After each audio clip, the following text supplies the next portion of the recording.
संतप्त मानस शांत हों, जिनके गुणों के गान में वे वर्धमान महान जिन विचरे हमारे ध्यान।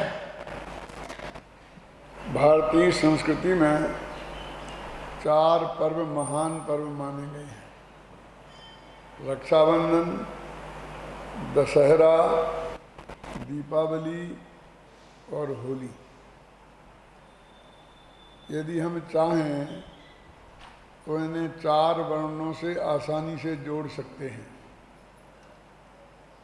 रक्षाबंधन ब्राह्मणों का पर्व है,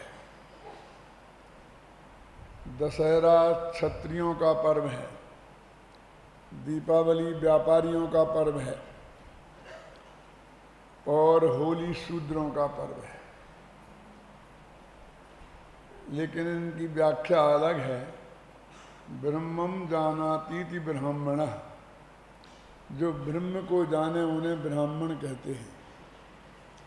यदि ये व्युत्पत्ति ठीक है तो आत्मा को जानने वाले ज्ञानी धर्मात्मा साधु संत सभी ब्राह्मण हैं। जो क्षत्रिय रक्षा का काम करें उसका नाम यदि क्षत्रिय है तो समझ लीजिए सारे सैनिक जो देश की रक्षा में लगे रहते हैं ये सभी क्षत्रिय हैं। जो वणिज करें, व्यापार करें, वे व्यापारी हैं। और जो इन सब में, ज्ञान में, ध्यान में, चारित्र में, इन सब से हीन हो, विद्या में और सबकी सेवा जिनके हाथ लगी हो, उन्हें शूद्र कहते हैं। रक्षाबंधन इस नियम से ब्राह्मणों का पर्व क्यों है? क्योंकि चौमासा आरंभ हो जाता है, सारे रास्ते रुक जाते हैं। पुराने ज़माने में तो इतने पक्के रोड नहीं थी, रेलवे नहीं थी, तो एकदम आवागमन अवरुद्ध हो जाता था। किसान लोग बरसात होने से खेत बो देते थे और अब फसल की प्रतीक्षा करते थे, उन्हें कोई खास काम नहीं रहता था। व्यापारी भी आवागमन अवरुद्ध हो जाने से और शादियां बंद हो जाने से उनका धंधा भी बहुत कम हो जाता था, तो वे भी फुर्सत में रहते थे। रास्ते अवरुद्ध होने से क्षत्रिय लोग भी लड़ाइयाँ नहीं लड़ सकते थे, तो सैनिकों को भी आराम मिल जाता था। ये तीनों को आराम मिलता था तो ब्राह्मणों का काम बढ़ जाता था। ब्राह्मण माने धर्मोपदेशक। साधु संत भी चौमासा करने लगते थे, एक जगह रहने लगते थे, और ज्ञानी विद्वान भी, उन्हें बहुत श्रोता मिलते थे क्योंकि सभी खाली हैं। तो 4 महीना चौमासे का काल एक तरह से बिल्कुल धर्म का काल था। सबकी दुकानें बंद होती थीं तो पंडितों की दुकानें खुल जाती थी। सबकी दुकानें खुलती हैं तो पंडितों की दुकानें बंद हो जाती हैं। इसलिए रक्षाबंधन ब्राह्मणों का पर्व है, माने आत्मज्ञानियों का पर्व है, धर्मोपदेशकों का पर्व है। इस 4 पर्वों में से जैनियों ने 2 पर्व अपनाए और 2 की छुट्टी कर दी। रक्षाबंधन और दीपावली को तो अपना लिया, लेकिन दशहरा और होली को नहीं माना। ऐसा क्यों हुआ, इस पर हम गहराई से विचार करते हैं तो एक बात सामने आती है कि अहिंसा धर्म में आस्था रखने वाला ये जैन समुदाय हथियारों की पूजा कैसे कर सकता था? दशहरे के दिन क्या होता है? क्षत्रिय लोग अपने हथियार निकालते हैं, उनको धोते हैं, प्रयोग करते हैं कि कहीं जंग तो नहीं लग गई, काम के हैं कि नहीं हैं, जिसको उन्हें पूजा कहते हैं, हथियारों की पूजा करते हैं। तो अहिंसा प्रिय समाज को शस्त्र पूजा कभी पसंद नहीं आती और शस्त्रों का प्रदर्शन भी पसंद नहीं आता था। इसलिए इस हिंसा के सूचक पर्व को उन्होंने नहीं अपनाया। द्वेष का सूचक पर्व था ये, और होली राग का सूचक पर्व है। समझ ना? तो वीतरागी धर्म जिसमें राग की प्रधानता हो, ऐसे होली पर्व को कैसे स्वीकार कर सकता था? किसी जाति और विशेष से कोई ब्राह्मण नहीं, जो ब्रह्म को जाने वो ब्राह्मण, जो रक्षा का काम करें वो क्षत्रिय, जो व्यापार करें वो वैश्य, और जो शूद्र। अकेली बात इतनी ही नहीं है। शूद्र मतलब होली माने क्या? कब आती है होली? बसंत ऋतु में, जब चारों ही समुदाय शूद्र बन जाए, उसका नाम है होली। मन की गंदगी बाहर निकलने लगे, सब में उन्मत्तता आ जाए, एक मजाक में ही सही एक दूसरे को गालियां बकलने लगे, कीचड़ उछालने लगे एक दूसरे पर। ये क्या है? क्यों कहते हैं ना, होली में बुढ़े भी जवान हो जाते हैं, सब लोगों के अंदर में भावनाएं विकृत हो जाती हैं और वो राग रंग में मस्त हो जाते हैं। हमारे शास्त्रों में वर्णन आता है, राजा ने बसंत उत्सव मनाया, समझे ना? तो ऐसा राग रंग का बरधर होली पर्व भी जैनियों को स्वीकार नहीं हुआ। रक्षाबंधन और दीपावली, ये दो पर्व के बारे में जैनियों ने माना, और उनके बारे में क्या माना है उसकी चर्चा अपन करेंगे। अभी रक्षाबंधन का प्रसंग है तो रक्षाबंधन की चर्चा करेंगे, और दीपावली पे यहाँ रहे तो दीपावली की बात दीपावली के दिन करेंगे। तो रक्षाबंधन के संदर्भ में चाहे जैन श्रमण संस्कृति हो चाहे वैष्णव, दोनों में अद्भुत समानता दिखाई देती है। वहाँ भी विष्णु भगवान हैं, अकंपन है, वहाँ भी बलि राजा है, वहाँ भी बलि राजा का वध करके और रक्षा का काम विष्णु भगवान ने किया था। विष्णु माने रक्षक होता है। यहाँ भी विष्णु कुमार मुनि हैं, राजा बलि है, और उसको किसी भी तरह से समझ लीजिए पराभूत करके, और उन्होंने रक्षा का काम किया था। ये कहानियाँ बिल्कुल दोनों एक सी मिलती जुलती हैं। मैं ये नहीं कहना चाहता हूँ कि उन्होंने जैनियों की नकल की कि जैनियों ने उनकी नकल की।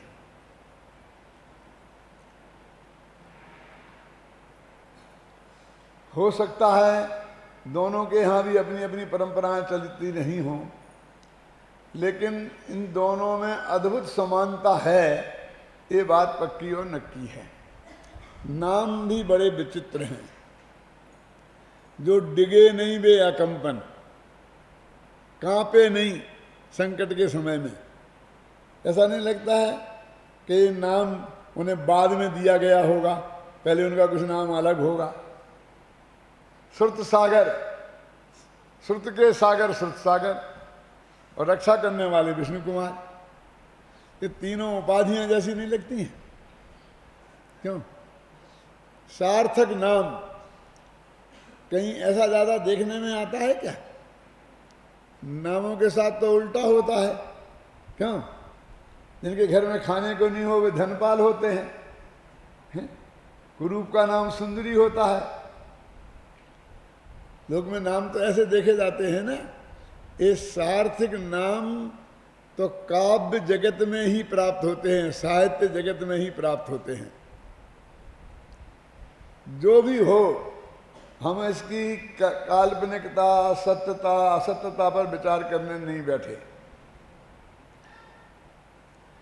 लेकिन हमारे यहाँ जो कथा उपलब्ध है उस कथा के आधार पर हम अपने चिंतन को प्रस्तुत करना चाहते हैं। यद्यपि मैं ये मान के चलता हूँ कि रक्षाबंधन की कहानी से सब लोग भली भांति परिचित हैं, इसलिए उसमें ज़्यादा समय लगाना समझदारी का काम नहीं है। तो भी थोड़ा आकार प्रकार तो बताना ही पड़ेगा। 700 मुनिराजों का एक संघ था, जिसके एक आचार्य थे जिनका नाम था अकंपन, और उनमें ही ये समझ लीजिए उपाध्याय के पद पर प्रतिष्ठित एक विद्वान थे, साधु थे, जिनका नाम था श्रुतसागर। जब वो एक नगर में पहुंचे तो उनके दर्शन करने के लिए राजा भी आया, और राजा के जो 4 मंत्री थे वो जैन धर्म से विद्वेष रखने वाले थे। अकंपनाचारी को ये आभास हो गया निमित्त ज्ञान से कि वो आएंगे और कोई बहस महस हुई तो झगड़ा हो सकता है। इसलिए सारे संघ को उनने आदेश दिया कि सब मौन धारण करके आत्म ध्यान में ही मग्न रहेंगे। राजा आए, मंत्री आए, आकर के दर्शन करके चले जाएं, कोई कुछ भी बोलेगा नहीं। जब ऐसा हुआ और राजा लौट के जाने लगा तो उन मंत्रियों को एक मौका मिला और उन्होंने कहा, महाराज साहब ये कोई बात है, आप दर्शन करने पधारे, आप उनको नमस्कार कर रहे हैं और ये लोग आशीर्वाद तक नहीं देते हैं, कितने अभिमानी हैं, ध्यान का ढोंग कर रहे हैं। क्या बात सच्ची ये है कि मौनम मूर्खस्य लक्षणम, ये मौन तो मूर्ख का लक्षण है, आता जाता कुछ है नहीं, बोलेंगे तो पोल खुल जाएगी, इसलिए सब चुप रहे हैं। ऐसी बात राजा को कह के भड़कते जा रहे थे और वहाँ से श्रुतसागर आ रहे थे लौट के नगर से। तो उनने उनकी ये बातें सुनी तो उनके हृदय में बहुत ज़रा रोष पैदा हुआ और उनने उनसे कहा, आपको मालूम है आप कहाँ से आए हैं? तो बोले सबको मालूम है कि हम नंगों के दर्शन करके आ रहे हैं। कि वो तो ठीक है, लेकिन आप इस पर्याय में कौन सी पर्याय से आए हैं? आप मनुष्य होने के पहले, अपने माँ के पेट में आने के पहले कहाँ थे, इसका पता आपको है कि नहीं? हमें तो नहीं है। कि तुम्हें है? कहाँ है हमें। और उन्होंने बताया पुरानी कहानी कि तुम बहुत भयंकर बरसात हो रही थी, 7 दिन से तुम अपने नहीं निकल पाए थे, सियार थे तुम। क्या 7 दिन बाद जब बरसात थमी तो तुम बाहर निकले कुछ भोजन की तलाश में, तो किसान बरसात की वजह से हल छोड़ करके भाग गया था। तो उस हल में बैलों के गले में वो बांधते चमड़े का जोत, जानते आप, वो छोड़ गया था, तो चमड़ा गल के बहुत मुलायम हो गया था। तो और कुछ नहीं मिला तो तुमने वो चमड़ा खा लिया। चमड़ा खा लिया तो भयंकर तुम्हारे पेट में दर्द हुआ और उस पीड़ा से तुम छटपटाते हुए मर गए। जब दूसरे दिन किसान आया तो उसने देखा कि तुम मरे पड़े थे और उसका चमड़ा तुम्हारे मुख में था, तो उसे बहुत गुस्सा आया। तुम्हारी उसने खाल खींची और अपने घर में टांग रखी है। अब तुम्हें भरोसा करना हो तो जाकर के उसके घर में देख लेना कि तुम्हारी पूरब भव की खाल टांगी। ये सुनकर के वे बहुत अपमानित हुए। नहीं ना, बात तो सच्ची थी। चले गए, राजा के सामने कुछ बोल नहीं सकते थे। पता भी किया तो वो खाल भी टंगी थी उसके घर पे, किसान के घर पे। रात में चारों मंत्रियों ने विचार किया कि अपन बदला लेंगे इनसे। तो उन्होंने, जब सब लोग सोने लग गए तब वहां से वो निकले। यहाँ आचार्य श्रुतसागर आचार्य कंपन के पास पहुंचे और उन्होंने जाकर के सारी कहानी सुनाई। क्योंकि ये नियम है कि कोई साधु के साथ कैसी घटना घटे तो आचार्य के सामने उसे निवेदन करना पड़ता है।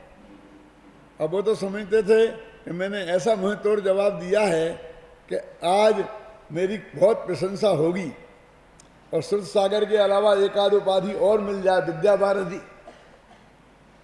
एक आध उपाधि मुझे और मिल जाए। लेकिन जब उन्होंने ये कहानी सुनाई तो आचार्य कंपन एकदम गंभीर हो गए, कुछ बोले नहीं। उनकी वो गंभीरता देखकर श्रुतसागर को समझ में नहीं आया। समझ में आ गया कि बहुत बड़ा कोई अपराध मेरे से हो गया है, क्योंकि इतना गंभीर तो मैंने आचार्य श्री को कभी देखा ही नहीं। समझ में ना।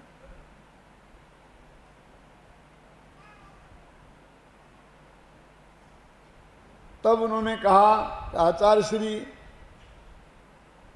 मेरे से जो भी गलती हो गई है, आप जो भी दंड दें मैं स्वीकार करने को तैयार हूं, प्रायश्चित लेने को तैयार हूं। तो उन्होंने कहा, बेटा प्रायश्चित की बात नहीं है, सवाल संघ की सुरक्षा का है। क्या? जिनका अपमान तुमने किया है वे बदला लेने अवश्य आएंगे, और संघ पर बहुत बड़ा संकट आ सकता है, कुछ भी हो सकता है, जान के भी लाले पड़ सकते हैं। तब श्रुतसागर एकदम गंभीर हो गए और उन्होंने कहा, महाराज आप चिंता ना करें, ये श्रुतसागर वहीं जाएगा जहां वाद विवाद हुआ था, और रात भर वहीं ध्यान करेगा, क्योंकि वो उसी रास्ते से आएंगे।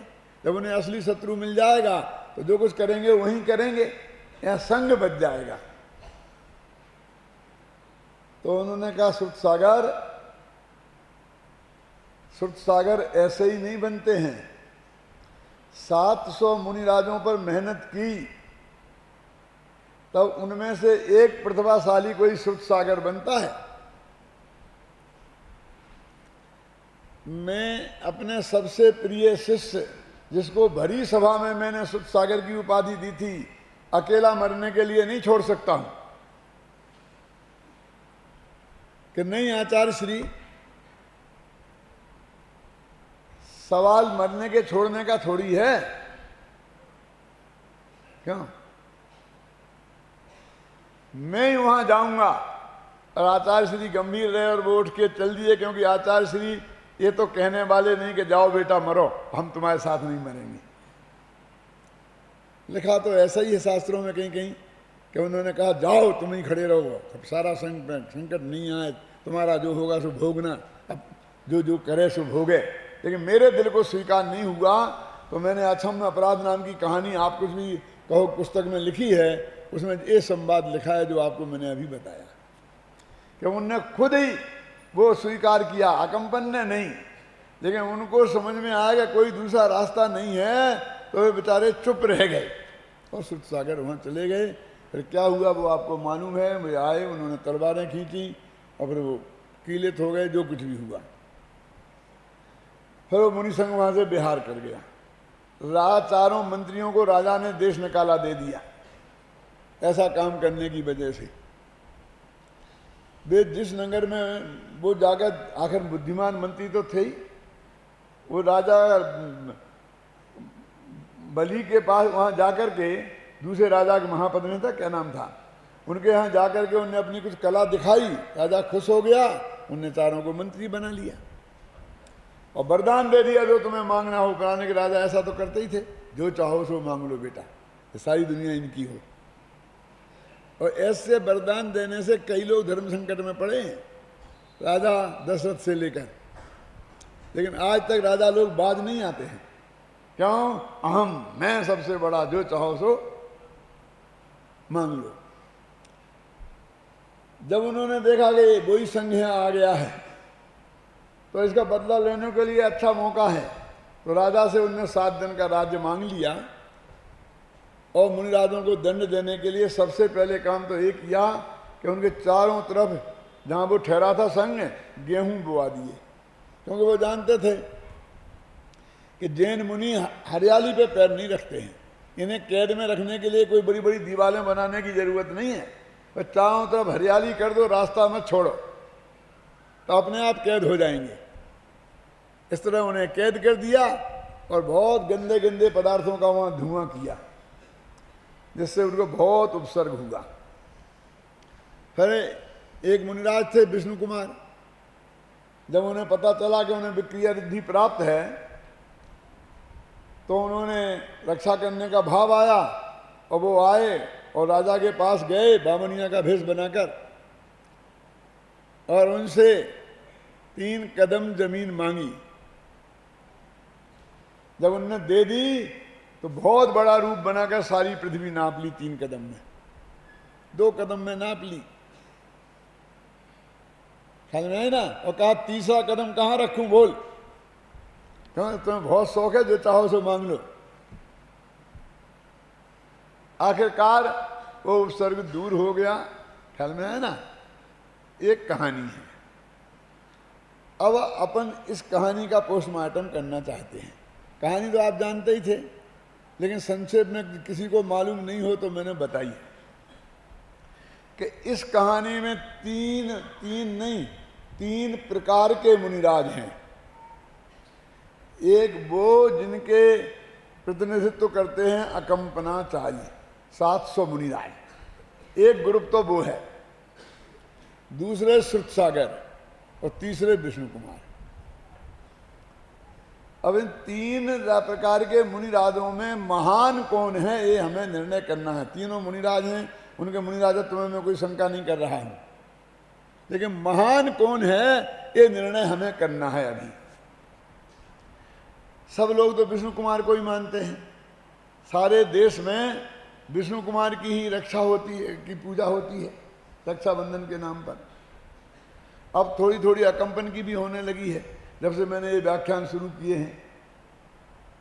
पूजन भी बन गई है, वो अपने ही आध्यात्मिक लोगों ने ही बनाई है, नहीं तो कोई तो अकंपन तो बेचारे बन के रह गए थे। वे तो कुटने पिटने वाले आचार्य हैं। क्यों? बेचारे अकंपन। विष्णु कुमार जिन्होंने बता दिया कि मैं भी कुछ हूं, वो हमें सबसे महान दिखाई देते हैं। क्यों?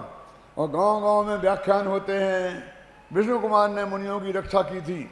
आज भी मुनियों पर बहुत बड़ा संकट है,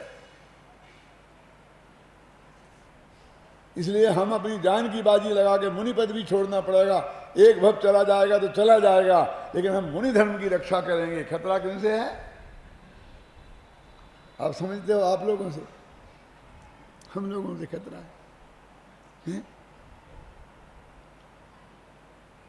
यानी विष्णु कुमार, सबको विष्णु कुमार बनना पड़ेगा, ये संदेश दिया जाता है।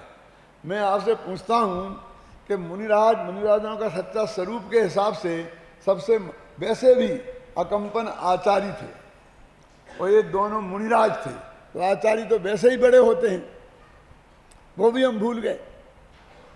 पहला नंबर दिया हमने विष्णु कुमार को और दूसरा दिया श्रुतसागर को। कैसा जवाब दिया कि नानी याद आ गई। क्यों? यदि ये दो नहीं होते तो न मालूम 700 मुनिराजों का क्या होता। अरे इन दो की वजह से तो उपद्रव हुआ। यदि दो नहीं होते तो सारी जनता उनके चरणों में झुक ही रही थी। क्यों? इस उपद्रव को आमंत्रण किसने दिया? क्यों? समझ रहे ना? क्या होता बोलिए। देखिए, हमारी दृष्टि में वो मुनिराज जिन्होंने तोड़फोड़ की, ख्याल में आई ना, झूठ बोला, छल किया, बावनिया का भेष बनाया, समझना,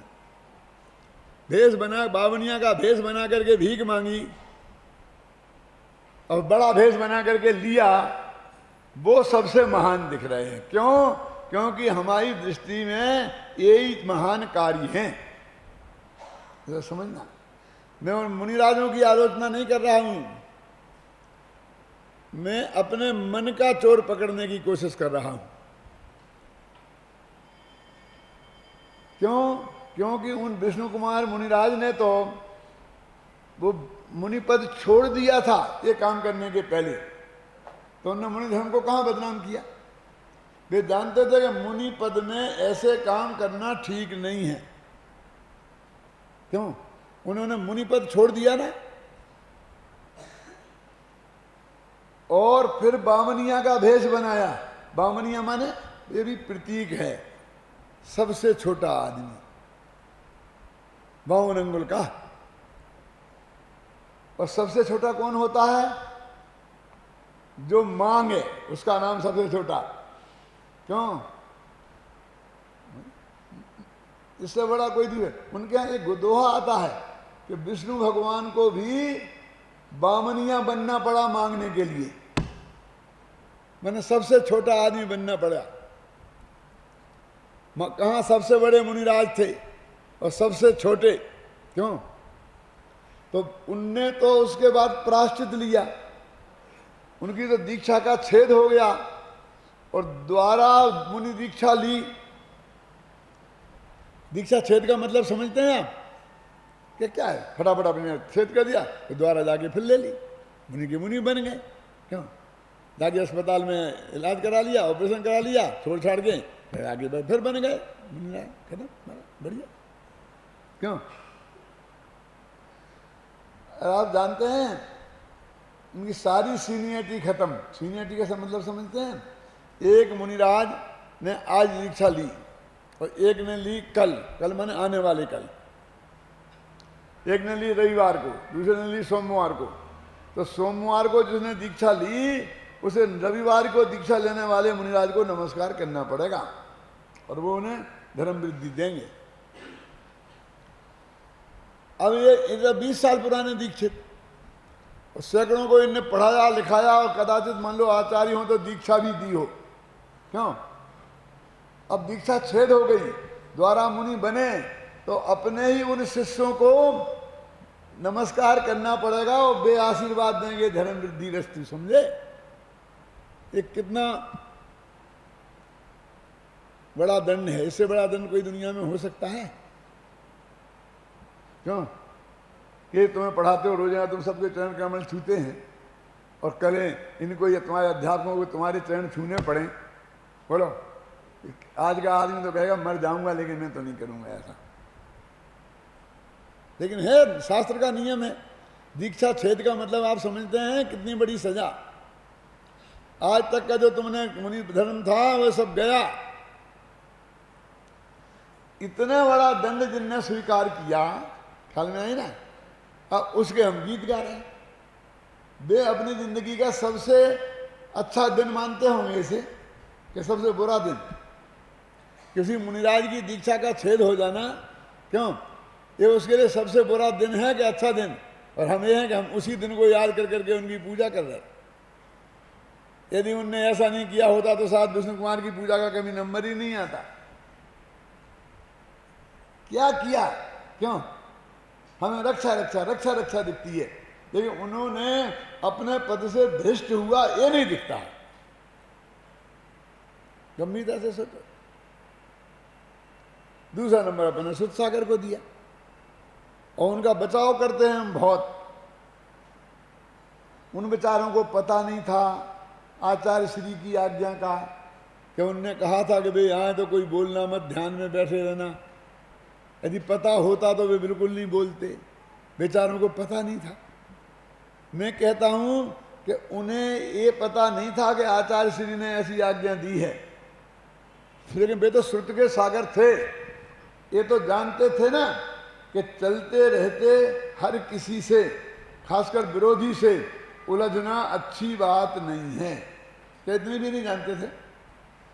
इतना तो हम और आप भी जानते हैं। क्यों? क्या श्रुत के सागर को ये भी समझाना पड़ेगा?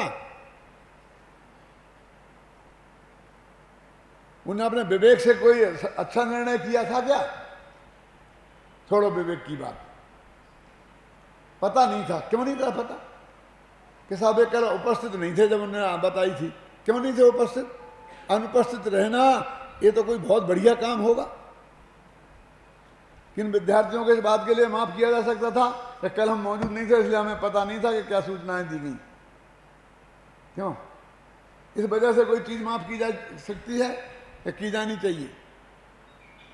पता नहीं होना भी तो अपराध है। कि क्यों नहीं थे उपस्थित वहां? जब सारा संघ उपस्थित था तो वे कहां गायब हो गए थे? क्यों? मेरे कहने का बचाव का कोई रास्ता नहीं है, लेकिन हम तो निकालते हैं। उपद्रव की जड़ तो उनने पैदा करी वहां से, लेकिन वे हमें महान दिखते हैं। और अकंपनाचारी बेचारे बेचारे पिटते पिटते बचे। कहाँ? वहां जहां सुध सागर के ऊपर उपसर्ग हुआ था, और दूसरे गांव में तो पिटाई शुरू ही हो गई। क्यों? उपसर्ग हो ही गया। जो सबसे महान थे, जो अपना शुद्धोपयोग धर्म ध्यान से चिगे नहीं, जिनने उपसर्ग में कोई भी विकल्प नहीं किया उसको दूर करने का, वे सब रिद्धिधारी थे, वो चाहते तो वो भी कुछ भी कर सकते थे। ऐसा थोड़ी कि विष्णु कुमार ही सब कुछ थे, उनमें कोई ऐसा नहीं था। मुनिराजों की महानता काय में है? वाद वाद करने में, तोड़फोड़ करने में, कि आत्मा के ध्यान करने में। लेकिन हमने नंबर दिया तोड़ फोड़ में और वाद वाद करने वालों को। इसका हमारी दृष्टि में वो महान है। क्यों? क्योंकि हम उसी रुचि के हैं ना, हम उनकी आलोचना नहीं कर रहे हैं। विष्णु कुमार ने बेचारों की दीक्षा भंग हो गई और उन्होंने द्वारा दीक्षा ली। सुरसागर ने प्रायश्चित लिया, समझ में आई ना? जिन कामों के लिए उन्हें प्रायश्चित दिया गया आचार्य द्वारा और दीक्षा छेद हुई, उन कामों के लिए हम उन्हें पुरस्कृत कर रहे हैं। उस वजह से हम उनकी पूजा कर रहे हैं। क्यों? हमारी वृत्ति देखो, क्या हम क्या है? ये सवाल उन पर नहीं है, सवाल अपनी ये समझ पर है। अपना समंत भद्राचार्य, अरे क्या समंत भद्राचार्य का क्या पता तुम्हें?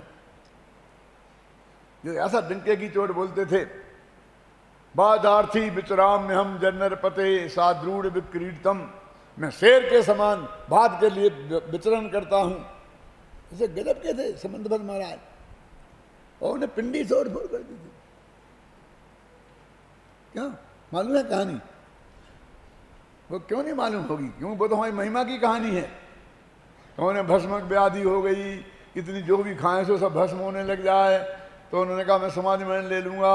आचार्य देव से कहा कि नहीं समंत भद्र, तुमसे बहुत काम होना है, तुम कुछ करो उपाय और बाद में दीक्षा लेना। उनकी भी दीक्षा छेद हो गई और जाकर के एक शिवालय में प्रसाद चढ़ाया जाता था। क्यों? सुना क्या नहीं सुना? तो वहां जाकर कहा कि तुम प्रसाद चढ़ाते हो और खुद खा जाते हो, भगवान को क्यों नहीं खिलाते? शिवपिंडी को क्यों नहीं खिलाते? कोई खिला सकता क्या उन्हें? मैं खिला सकता, अंदर किवाड़ बंद करके खिलाऊंगा। लो, और जितना आए आराम से खा जाते कि खिला दिया, और लाओ और लाओ और लाओ। धीरे धीरे बीमारी समत हो गई, वो खाना बचने लगा। तो कहा भाई अभी बच क्यों रहा है? उन्होंने कहा भगवान तृप्त हो गए, बहुत दिनों से भूखे थे। आखिरकार शंका हो गई तो छुप के देखा गया तो मालूम पड़ा कि ये तो उन पे पैर रख कर खा रहे हैं आराम से। राजा के दरबार में पेश किया गया। मैं आप लोगों से पूछता हूँ, जरा मैं पागल टाइप का आदमी हूँ, आपको अटपटा लगेगा कि राजा ने उनसे ये कहा कि बस तुमने बहुत बड़ा अपराध किया है, बस तुम्हें सिर्फ इतनी सजा है कि तुम अब उस शिवपिंडी को नमस्कार करो। क्यों? मैं आपसे पूछता हूं कि आप राजा होते और आपके धर्म के साथ ऐसा खिलवाड़ किया होता, क्यों? तो आप इतना ही दंड देते? उसकी मजाक उड़ाते, उसकी हंसी करते हैं। तो कितना महान था वो, ख्याल सोचना, अपराध कितना महान गजब का था ना? उसने इतनी सी सजा दी, उस पर भी तुमने उसी पिंडी की तोड़ फोड़ कर दी। कैसा स्तोत्र बनाया और वो पिंडी फट गई, वो चंद्रप्रभु भगवान की मूर्ति निकल आई, तो पिंडी की तोड़ी फोड़ हुई ना? मंत्र तंत्र से की कि हाथ से करी, कैसे करी, इसे क्या फर्क पड़ता है? अरे हमें अपना दोष दिखता ही नहीं है, मेरे कहने का मतलब है। और हम उसकी वजह से महान, तो हमारे समंत भद्र महान हो गए। अरे ये वो समंत भद्र कहाँ हैं? वो तो दीक्षा छेद जिनकी हो गई, वो तो एक साधारण से ग्रस्त हैं, समझना। और जिन्होंने झूठ बोला, चोरी की, है ना, वो खाया, समझ में। अब हम चोरी को, झूठ को पुरस्कृत कर रहे हैं, क्योंकि चोर है ना, घबराना नहीं। झूठ बोलते हैं ना दिन रात, उसी की कमाई करते हैं ना, तो हमको झूठे ही अच्छे पसंद आते हैं। जिसके लिए उनको दीक्षा द्वारा लेने पड़ी, मुनि पद छोड़ना पड़ा, वो उनकी क्वालिटी है। जब भी समंत भद्र का नाम आएगा तो दो क्वालिटी, कौन कौन सी? पिंडी तोड़ दी और दूसरी बच बाधा थी बचराम में हम नरपते साथ दूर, एक वो सुरत सागर की और एक विष्णु कुमार की, दो ही क्वालिटी होगी ना। समंतभद्र को याद क्यों नहीं करते हो देवागम स्तोत्र के लिए? समंतभद्र को याद क्यों नहीं करते हो स्वयंभू स्तोत्र के लिए? तो आदि स्तुतिकार हैं। स्तुति किसे कहते हैं? यदि ये देखना हो तो समंतभद्र की स्तुतियां देखो। आज में क्या दम है इसमें? केसरिया चावल रंगवा दो, केसरिया चावल रंगवा दो। इसमें कहाँ आए तीर्थंकर, कहाँ आए भगवान? ये चावल आए और केसर आई, क्या है ये भक्ति है?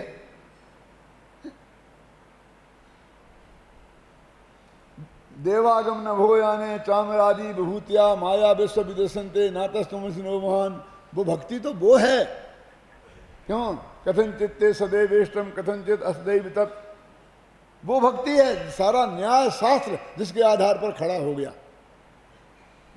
भगवान के स्वरूप का प्रतिपादन, उनके सिद्धांतों का प्रतिपादन, भक्ति तो वो है। क्या ये भक्ति का कार्यक्रम आजकल कैसा होता है? भक्ति में भी स्पीकर चाहिए, नाचने वाले चाहिए, ढोलक चाहिए, तब इसकी भक्ति होती है, नहीं तो भक्ति नहीं हो सकती है। समंतभद्र ने कौन सा ढोलक बजाया होगा?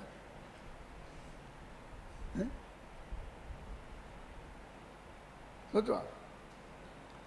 माने ये हमारे मन का पाप है कि हमको वो तोड़ फोड़ की प्रवृत्तियां, झूठ बोलने की प्रवृत्ति, चोरी की प्रवृत्ति, समझिए ना, अभक्ष भक्षण की प्रवृत्ति। अभक्ष भक्षण खाया ना, वो जेनी के घर से आया होगा, वो पकवान आता होगा, कैसा आया होगा?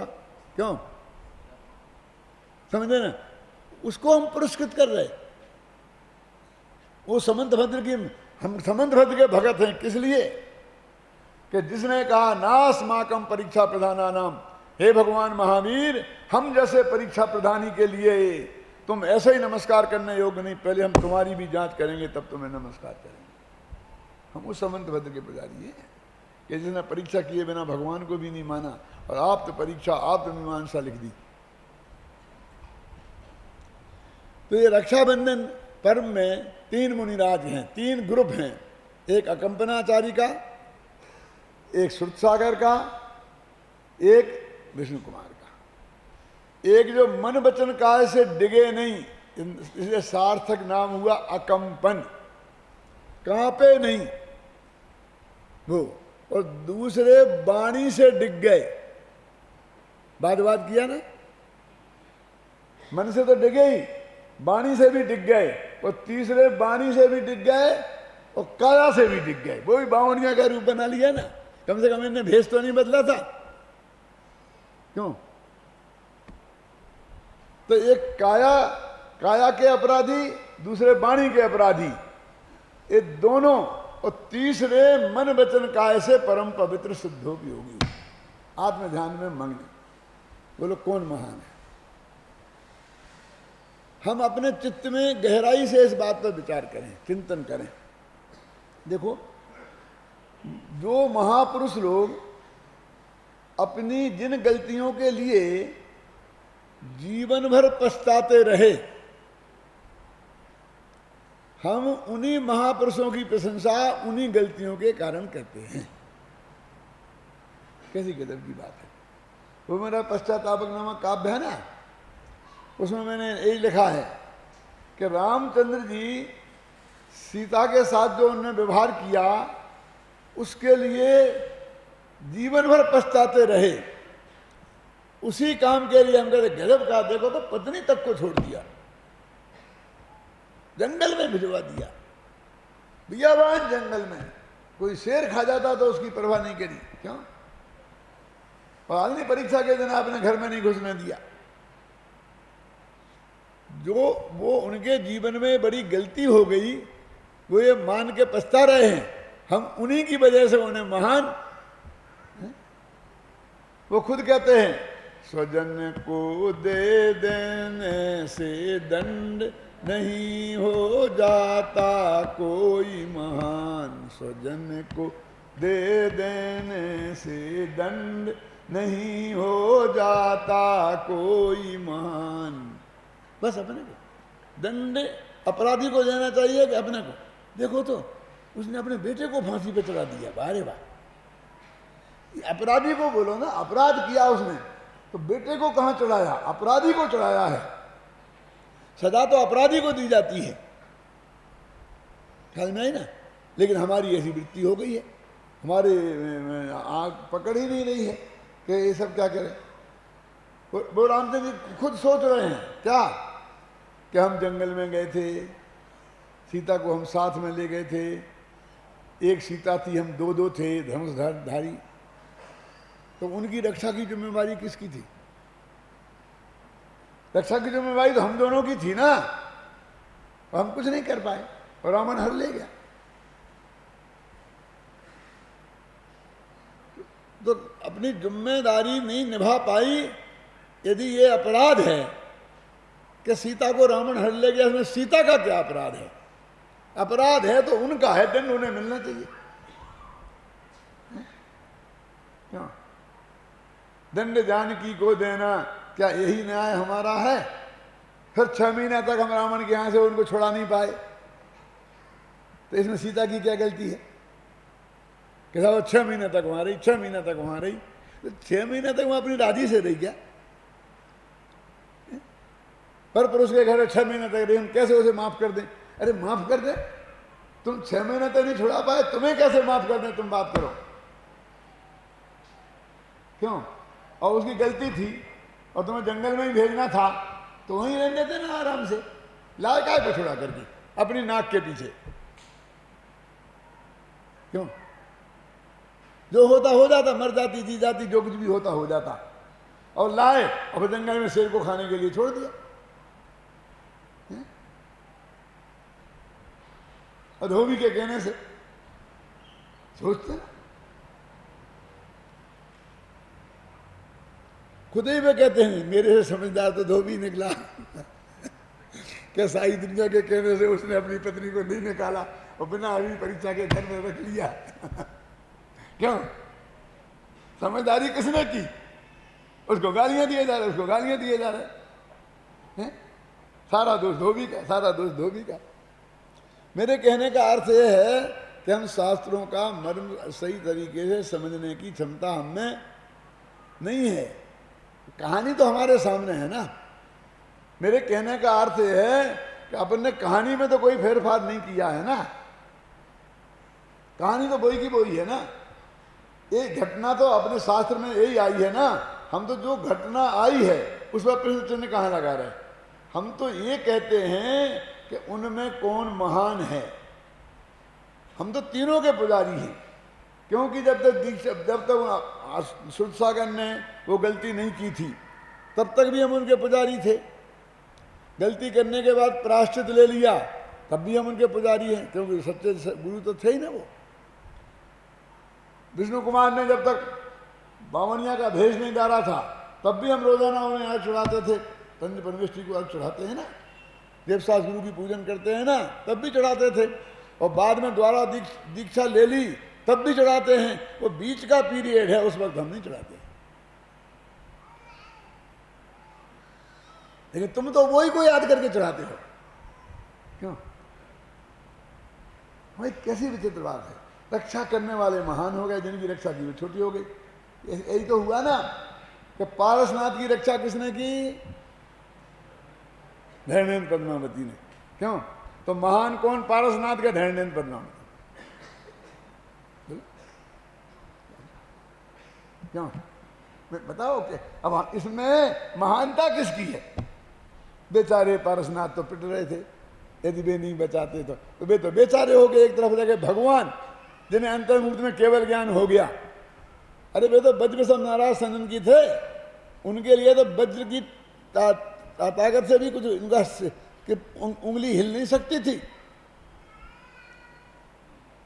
हजारों देव उनकी सेवा करते थे, क्या कमठ की क्या हैसियत थी?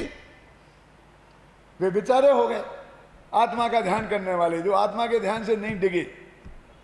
प्रकृति ने तो उन्हें केवल ज्ञान दिया उसके बदले में, और हमारे लिए बेचारे हो गए। क्यों?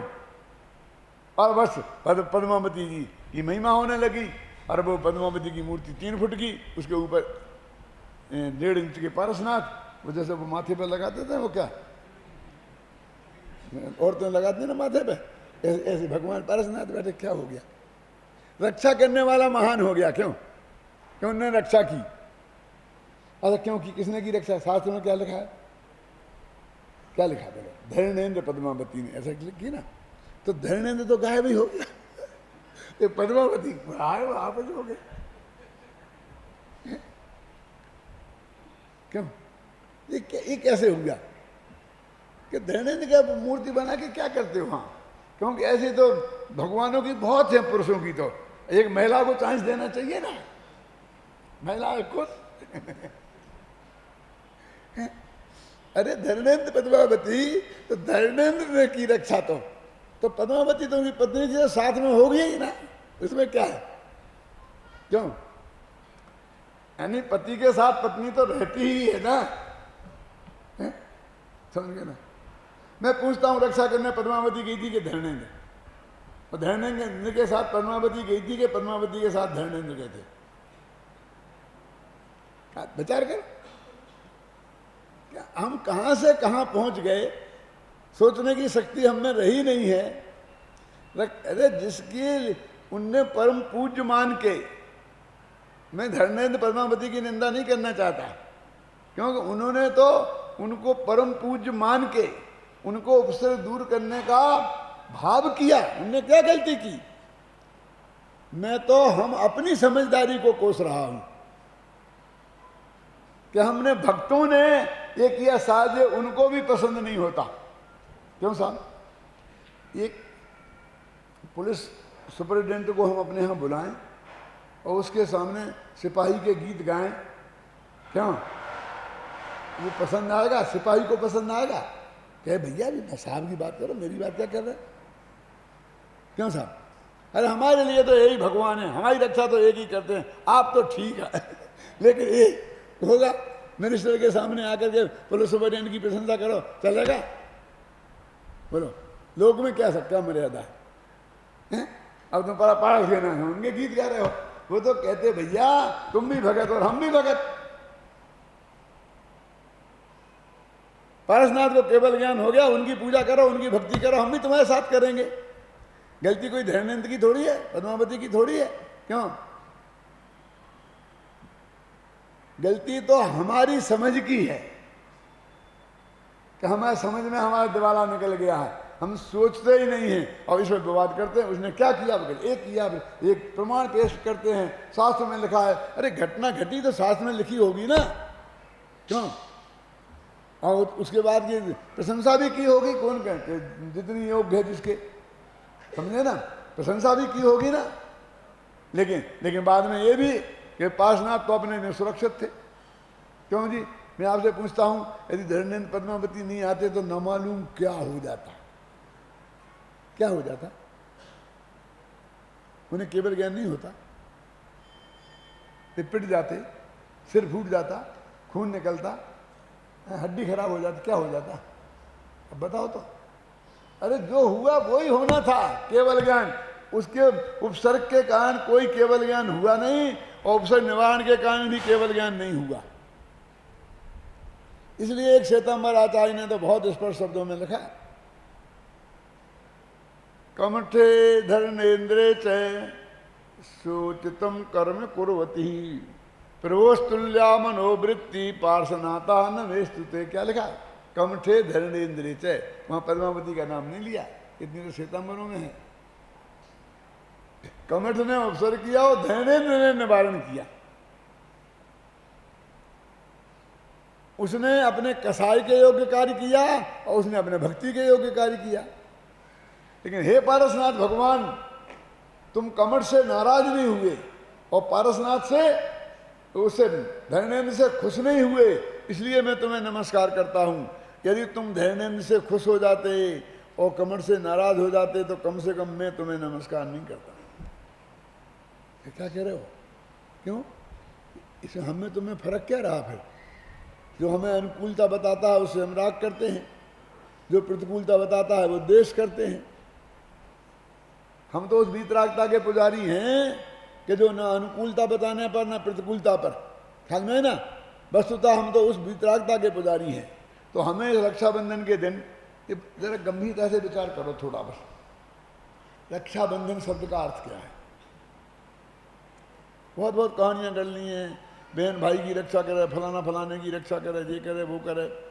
अरे इसका सीधा सच्चा अर्थ है राकेश, रक्षा का भाव भी बंध का कारण है। माने बचा मारने का भाव तो बंध का कारण है ही,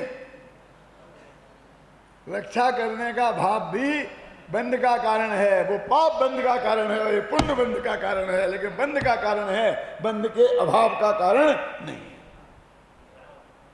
उस शब्द से ये व्यक्त हो रहा है।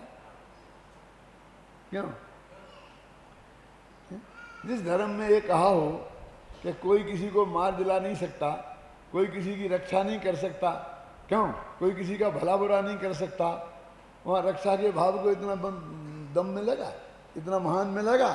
वो तो ये है कि न रक्षा का हमें पर में हम कर नहीं सकते, इस महान सिद्धांत का जो जैन दर्शन पुजारी है, तो हम गंभीरता से इस कहानी पर विचार करें। और ये आज जिन लोगों के पास ये किताब नहीं है, विद्यार्थियों के पास अथवा हमारे मुमुक्षु भाइयों के पास, उनके लिए ये किताब हमने भेंट कर देने का नक्की किया है। तो शांति जी ने व्यवस्था की है, जिनके पास पहले से हो वे तो नहीं ले जाएं, लेकिन जिनके पास नहीं हो वो सब एक किताब ले जा सकते हैं और शांति से घर पर इसे पढ़ें। ये भी पढ़ें और दीपावली भी पढ़ें। तो दीपावली पर भी हमको सुनाने का मौका नहीं मिला और तुमको सुनाने का मौका नहीं मिलेगा, तो भी इसमें सब बात लिखी है। शांति से अपना स्वाध्याय